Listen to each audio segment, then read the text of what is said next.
मित्रों, आज हमारे बीच भारतीय जनता पार्टी के वरिष्ठ नेता और भारतीय जनता पार्टी के वरिष्ठ प्रवक्ता डॉक्टर सुधांशु त्रिवेदी जी उपस्थित हैं और साथ में भारतीय जनता पार्टी की प्रवक्ता सुश्री भारती घोष जी भी यहाँ उपस्थित हैं। एक बहुत ही महत्वपूर्ण विषय पर आज एक प्रेस कॉन्फ्रेंस आयोजित है। मैं डॉक्टर सुधांशु त्रिवेदी जी से अनुरोध करूंगा कि वह आज की प्रेस कॉन्फ्रेंस को संबोधित करें। मित्रों,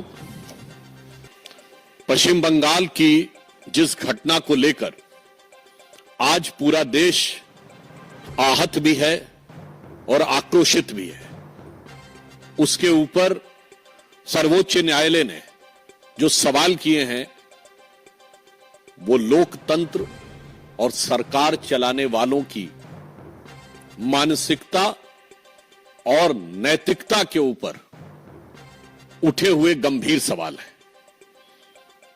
हम सब ये जानते हैं कि इस घटना को किस प्रकार से 5 प्रकारों से नष्ट करने का या पार्श्व में डालने का प्रयास किया गया। पहला विषय घटना, फिर घटना का संवेदनहीन बचाव, उसके बाद जिस निर्ममता के साथ सबूतों का नष्ट होना, उसके बाद उपद्रवियों के द्वारा वहां आतंक और उसके बाद बयान की धमकी। और आज एक बात और स्पष्ट हो गई कि तृणमूल कांग्रेस की सरकार तो पूरी निर्लज्जता के साथ अपराधियों को संरक्षण और पोषण देने में तो लगी हुई है, परंतु इंडी गठबंधन का किरदार भी साफ हो गया। मैं देश की जनता के सामने यह बात रखना चाहता हूं कि आज तृणमूल कांग्रेस सरकार का वकील कौन है? श्री कपिल सिब्बल वकील हैं पश्चिम बंगाल सरकार के, सांसद हैं उत्तर प्रदेश की समाजवादी पार्टी के समर्थन से और पूर्व मंत्री हैं कांग्रेस सरकार के। अब कोई किसी प्रकार का किंतु परंतु नहीं है कि ये सब एक दूसरे के अपराधों के संरक्षण के लिए खड़े हैं और ये वही लोग हैं जो हर अलगाववादी के पक्ष में कोर्ट में खड़े होते थे, आतंकवादी तक के पक्ष में कोर्ट में खड़े होते थे, आज एक बार फिर दुर्दांत अपराधी के पक्ष में कोर्ट में खड़े हैं। तो मुझे नहीं लगता है कि अब इस पे बचाव की कोई गुंजाइश ममता बनर्जी जी के पास तो है ही नहीं, ना अखिलेश यादव जी से भी मैं सवाल पूछता हूं और राहुल गांधी जी और सोनिया गांधी जी से भी। क्यों? आप ही के वो वकील हैं ना, तो आज जाके उसका बचाव कर रहे हैं। इससे बहुत साफ है कि इनके मन में किस प्रकार की संवेदनहीनता है। दूसरा पक्ष, सबूतों को नष्ट करने के बहुत गंभीर विषय आए। न्यायालय ने इस विषय के ऊपर बहुत सारे सवाल खड़े किए हैं, परंतु 2 विषय आज न्यायालय ने जिस प्रकार केंद्रीय सुरक्षा बलों को उस कॉलेज की सुरक्षा देने का निर्णय लिया है, इससे बहुत साफ हो जाता है कि पश्चिम बंगाल की सरकार और कोलकाता पुलिस की जो नैतिक आधार था वो स्वतः ध्वस्त हो गया। दूसरा जो एक नया पक्ष प्रकाश में आया है कि पीड़िता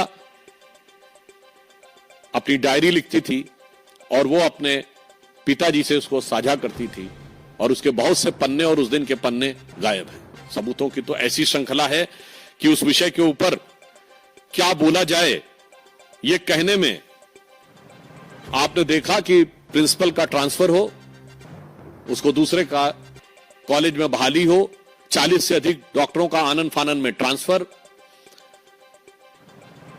पीड़िता के शव को सौंपने के कई घंटे बाद एफआईआर, समय से पहले उसे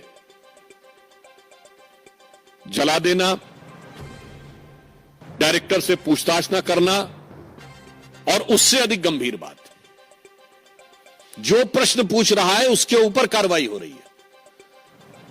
मैं एक नैतिक सवाल भी पूछना चाहता हूं कि सोशल मीडिया या वक्तव्य में यदि कोई भी व्यक्ति बयान दे देगा, सर्वोच्च न्यायालय ने इसका भी संज्ञान लिया है, तो जिस प्रकार से कार्रवाई आवश्यकता थी कि कठोर कार्रवाई यह सरकार करती, उन लोगों के विरुद्ध जिन्होंने यह कार्य किया था, उल्टे कार्रवाई उन पे हो रही है जो कि इंसाफ की मांग उठा रहे हैं। चाहे 23 वर्षीय पॉलिटेक्निक की छात्रा सागनिका लाहा ने इस घटना को लेकर सरकार पे हमला किया तो उसको गिरफ्तार करने की कार्रवाई कर दी गई। भवानीपुर में एक छात्रा ने यह विषय को उठाया तो पश्चिम बंगाल सरकार ने उसे गिरफ्तार कर लिया, 18 वर्षीय छात्रा कीर्ति शर्मा को। पीड़िता के माता पिता ने भी बयान दिया। और तो और तृणमूल कांग्रेस के शांतनु सेन ने कॉलेज के खिलाफ बोला तो ऐसी जानकारी आई कि उन्हें प्रवक्ता पद से हटा दिया गया। और तो और स्वयं उनके सांसद सुखेंदु शेखर ने जब यह प्रश्न उठाया तो उनसे पुलिस जवाब तलब करने लगी। हमारे सांसद से कर रही है, वो तो उनकी प्रवृत्ति हमेशा से पता है, पर आप सोचिए कि अपने सांसद और अपने नेताओं पर भी कार्रवाई कर रही है। ये एक बहुत बड़ा सवाल उठता है। यह दर्शाता है, मैं देश के लोगों से कहना चाहता हूं कि इस बात को सोचिए कि इन पे तो कार्रवाई कर रही है, और उससे अधिक दुखद और दुर्दांत बयान उनके नेता दे रहे हैं। यदि उनके मंत्री उदयन गुहा ये बोलते हैं कि ममता जी की तरफ जो उंगली उठेगी तो वो उंगली तोड़ दी जाएगी, तो कोई ऐसा बयान देता है कि जो पीड़ित और आहत डॉक्टर हैं वो अपने गर्लफ्रेंड और बॉयफ्रेंड के साथ घूमने के लिए वहां बैठे हैं, तो उनके एक सांसद अरूप चक्रवर्ती किस ढंग का बयान देते हैं कि परिणाम भुगतना पड़ेगा।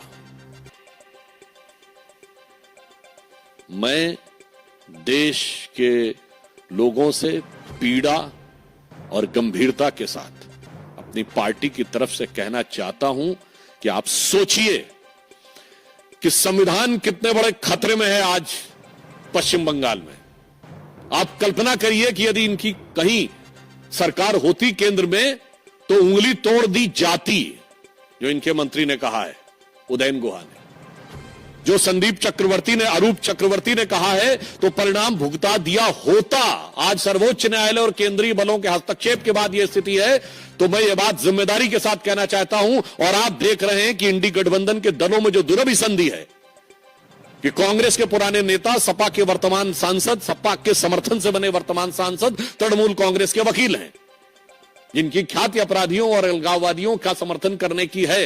अर्थात अब बहुत साफ हो गया है कि संविधान इंडी गठबंधन की सरकारों में खतरे में है। और सिर्फ संविधान ही नहीं खतरे में है, जान और जहान भी खतरे में है और मान सम्मान भी खतरे में है। परंतु हम यह आश्वस्त करना चाहते हैं कि केंद्र सरकार कोई कोर कसर उठाकर नहीं रखेगी कि पीड़ित परिवार को न्याय सुनिश्चित हो सके। और इसके लिए चूंकि सर्वोच्च न्यायालय ने स्वतः संज्ञान ले लिया है, तो जो कानूनी प्रक्रिया है वो तो न्यायालय के दिशा निर्देश में चलेगी। उसमें जो भी सक्रिय, सकारात्मक और त्वरित सहयोग, means assertive, active and fast contribution which will be required on the part of the government, they will provide. और पूरे देश भर में चिकित्सकों के मन में जिस प्रकार का आक्रोश और वेदना है, हम उसके साथ हैं। और फिर हम साफ ये कहना चाहते हैं कि राहुल गांधी जी, ये मोहब्बत की दुकान में कैसे कैसे नफरती सामान है। आप सोचिए, उत्तर प्रदेश के कन्नौज से लेके कोलकाता तक जो कुछ हो रहा है, यदि इनकी किसी कारणवश केंद्र में सरकार होती तो दृश्य कितना खौफनाक होता। तो मैं उन लोगों से के प्रति संवेदना व्यक्त करते हुए पीड़ित परिवारों की तरफ से कहना चाहूंगा, ममता बनर्जी जी की सरकार को, जिसने निर्ममता की समस्त सीमाएं पार कर दी हैं, कि फिर उन निराश नयनों को जिनके आंसू सूखे हैं, देखो उन निराश नयनों को जिनके आंसू सूखे हैं, जो न्याय हेतु अभी तक पथ देखते हुए रूखे हैं। धन्यवाद।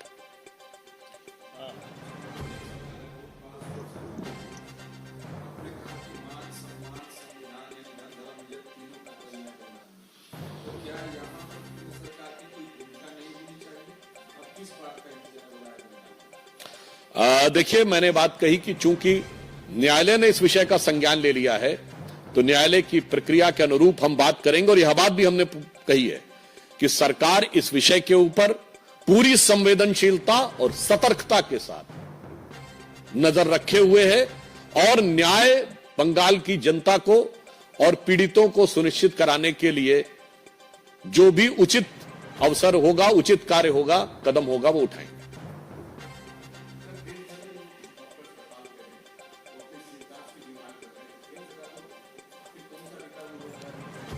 केंद्र सरकार ने केंद्रीय जो अस्पताल हैं उनमें सुरक्षा बलों की 25% तैनाती बढ़ा दी है। और आपने देखा कि इस विषय पे भी अब चूंकि न्यायालय ने निर्णय ले लिया है कि central paramilitary forces RG hospital में रहेंगे। और यहां पर महोदय मैं एक और बात कहना चाहूंगा, सुरक्षा सिर्फ सुरक्षा बलों की उपस्थिति से नहीं, अपराधियों के हौसले पर भी निर्भर करती है। सरकार का इकबाल वो होना चाहिए कि हौसले पस्त दिखाई पड़े, ना कि हौसले बुलंद दिखाई पड़े। हमें तो यह लगता है कि जहां जहां इन दलों की सरकारें रहती हैं, अपराधियों के हौसले बुलंद दिखाई पड़ते हैं और थोड़ी सी उनकी ताकत बढ़ जाती है तो अपराधियों की हिम्मत और हिमाकत दोनों बढ़ जाती है।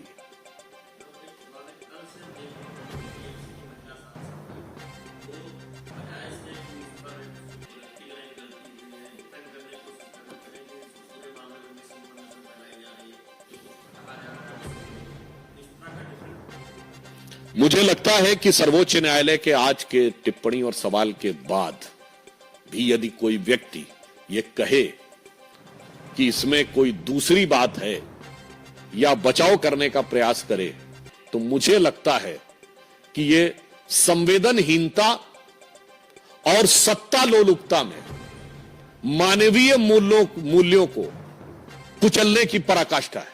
मैं पुनः कह रहा हूं, संवेदनहीनता, इनसेंसिटिविटी और सत्ता लोलुपता में, in the lust of power, मानवीय मूल्यों को दमित करने की, to crush the human values, it is an extreme of that.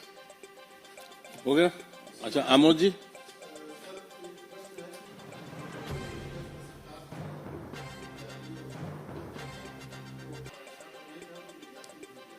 सरकार ने इस विषय के ऊपर आज निर्णय ले लिया तो मुझे लगता है उस आगे कोई उस पर टिप्पणी करने की आवश्यकता नहीं है। राहुल गांधी ये डिसीजन लिया गया है कि सरकार ने रोल बैक किया, जबकि लेटर में साफ है कि इसमें रिजर्वेशन का सिस्टम लिया। पीएम ने कहा है कि सोशल जस्टिस को बराबर रखना चाहते हैं, तो कांग्रेस कह रही है कि राहुल गांधी की वजह से ये डिसीजन लिया गया है इलेक्टोरल सीट को जो वापस किया गया। राहुल गांधी जी और उनके खानदान की जो खानदानी विरासत है आरक्षण और एससी एसटी ओबीसी को लेके, वो किसी से छुपी हुई नहीं है और उनकी अज्ञानता भी किसी से छुपी हुई नहीं है। मैं राहुल गांधी से पूछना चाहता हूं, वो उस समय बहुत बोल रहे थे ना कि उनको इतने सेक्रेटरी नजर नहीं आते। अभी हमारे कैबिनेट सेक्रेटरी बने हैं, किस बैच के हैं? राहुल गांधी को ना पता और बताए 1987 बैच के। मैं राहुल गांधी से सवाल पूछना चाहता हूं कि 1987 में आपकी पार्टी नहीं, आपके पिताजी की सरकार थी, बताइए कितने एससी एसटी ओबीसी थे उस समय आए थे? क्यों आरक्षण नहीं दिया था आपने ओबीसी को?